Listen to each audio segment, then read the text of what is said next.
பொதுவாகவே எல்லா இடத்துலையும் ஒரே பேச்சு, மோடி தான் மீண்டும் பிரதமராக வர்றார். அதில் எவ்வளவுன்னா ஆளாளுக்கு ஒரு கருத்து. 400 இடத்துல வருவார். நேற்றைக்கு ஒரு 40 ஆண்டு காலமாக இந்த தேர்தல் முடிவுகளை அலசி ஆராயக்கூடிய ஒரு முக்கிய பிரமுகர் 330 முதல் 350 இடத்துல வெற்றி பெறுவார்.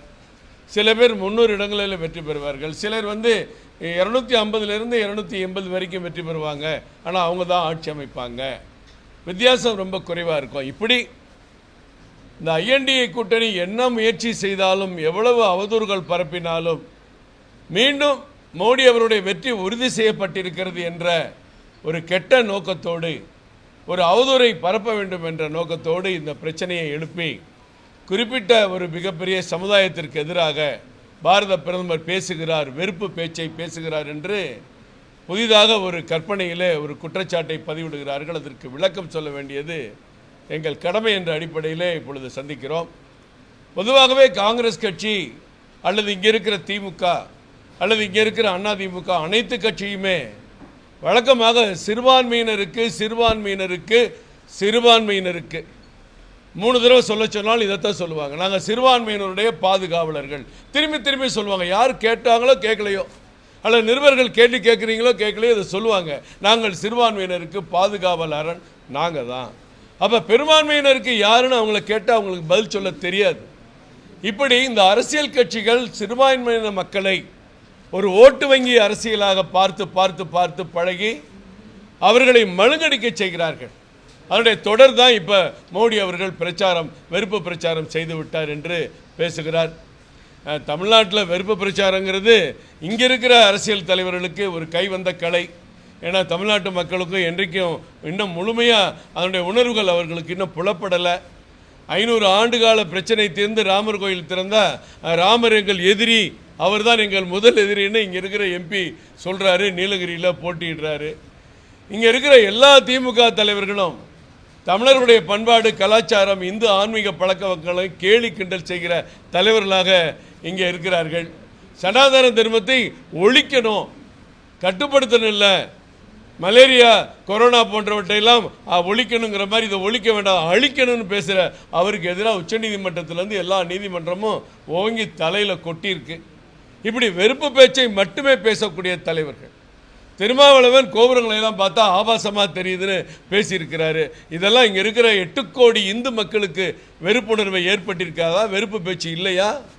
எல்லா பண்டிகைக்கும் வாழ்த்து சொல்லுவேன், ஆனால் இந்து மக்கள் கொண்டாடுகிற பண்டிகைகளுக்கு மட்டும் வாழ்த்தை சொல்ல மாட்டேன்னு சொல்கிறேன். இந்து மக்களுக்கான வெறுப்பை காட்டவில்லையா? இவங்க இதை பற்றி பேசுகிற எந்த இடத்துலையும் பாரத பிரதமர் இஸ்லாமியங்கிற வார்த்தையை சொல்லலை.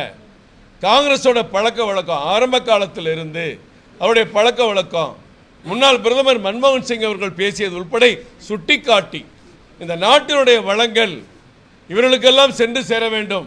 முதலிலே பழங்குடியின மக்களுக்கு, எஸ்சிக்களுக்கு, ஓபிசிக்கள் என்று சொல்லிவிட்டு அடுத்த பாரா சிறுபான்மையினருக்கு செல்ல வேண்டும், முக்கியமாக இஸ்லாமியர்களுக்கு செல்ல வேண்டும் என்றால் அவங்க தான் சொன்னாங்க. பாரத பிரதமர் எந்த இடத்துலையும் இஸ்லாமியர்கள் சொல்ல ஊடுருவல்காரர்கள், பங்களாதேஷ்லேருந்து வந்தவங்க, ரோஹிங்கியா முஸ்லீம் பர்மாவிலேருந்து வந்தவங்க, மியான்மர்லேருந்து வந்தவங்க, இவங்களெல்லாம் அவர் சொல்லியிருக்கலாம். எந்த இடத்துலையும் அவர் இஸ்லாமியர்னு சொல்லலை. ராகுல் காந்தி என்ன செய்கிறாரு? ஒட்டுமொத்த சொத்துக்களையும் வளங்கள், ஃபினான்சியல் இன்ஸ்டிடியூஷனல், அதாவது நிதி ஆதாரம், தொழில் ஆதாரம், எல்லா வளங்களையும் பிரித்து கொடுப்போம் 90% மக்களுக்கு, அதே மாதிரி மக்களுக்கு பிரித்து கொடுப்போம். பழங்குடி மக்கள், எஸ்சி மக்கள், சிறுபான்மையினர் மக்கள் பிரித்து கொடுப்போம்னா எதை பிரித்து கொடுப்பாங்கிறாரு? நாட்டு மக்களை முட்டாளாக்குறீங்க. இப்படிப்பட்டு சொல்லக்கூடியவர்களை நீங்கள் எச்சரிக்கையாக பாருங்கள். ஏன்னா அவர் தெளிவாக சொல்லலை. எதை சொல்கிறாங்கிறத காங்கிரஸ் கட்சி சொல்லலை.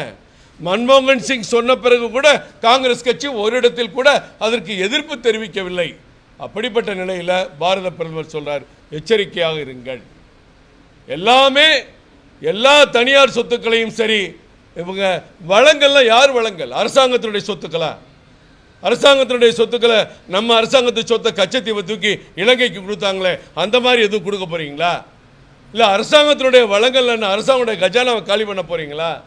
அந்நிய செலவணி கையிருப்பை காலி பண்ண போறீங்களா? ரிசர்வ் பேங்க் சொத்து பணத்தெல்லாம் பிடுங்கி எல்லாரும் கொடுக்க போறீங்களா? என்ன பேச்சு பேசுறீங்க? ஆந்திராலையும் தெலுங்கானாலையும் இதைத்தான் பேசியிருக்கிறாங்க. தெலுங்கானா தேர்தல் அறிக்கையிலும் இருக்கு. இதைத்தான் பிரதமர் சுட்டி காட்டினார். எச்சரிக்கையாக இருங்கள், இவர்கள் மனிதர்களே அல்ல, எதை வேண்டுமானாலும் செய்வார்கள் ஓட்டு வங்கி அரசியலுக்குன்னு பாரத பிரதமர் சொல்லியிருக்கிறார். அது ஒரு வெறுப்பு பேச்சு என்று சொல்லி அவதூறு பரப்பி முன்னே நான் சொன்ன வெற்றியை எல்லாம் கெடுக்க முடியுமா? இங்கே வெற்றிக்கான வழியே இல்லை. மம்தா பானர்ஜிக்கு சம்பந்தம் இல்லை, இண்டி கூட்டணிக்கு. பினராயி விஜயனுக்கு இண்டி கூட்டணிக்கு சம்பந்தம் இல்லை. டெல்லி கெஜ்ரிவாலுக்கு இண்டி கூட்டணிக்கு சம்பந்தம் இல்லை. இப்படி சம்பந்தம் இல்லாமல் இருப்பவர்களெல்லாம் நாங்கள் ஒன்றுபட்டு இந்த நாட்டை காக்கப் போகிறோம் என்று சொல்லி மக்களை ஏமாற்ற பார்த்தார்கள். முடியவில்லை. தோல்வி உறுதியாகிறது. பாரத பிரதமர் மோடி 3ஆம் முறை பிரதமராக பதவியேற்கிற நிலை உருவாகி கொண்டே இருக்கிறது.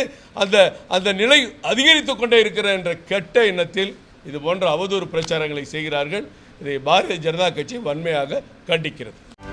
செய்திகளை உடனுக்குடனும் துல்லியமாகவும் தெரிந்து கொள்ள சப்ஸ்கிரைப் பண்ணுங்க.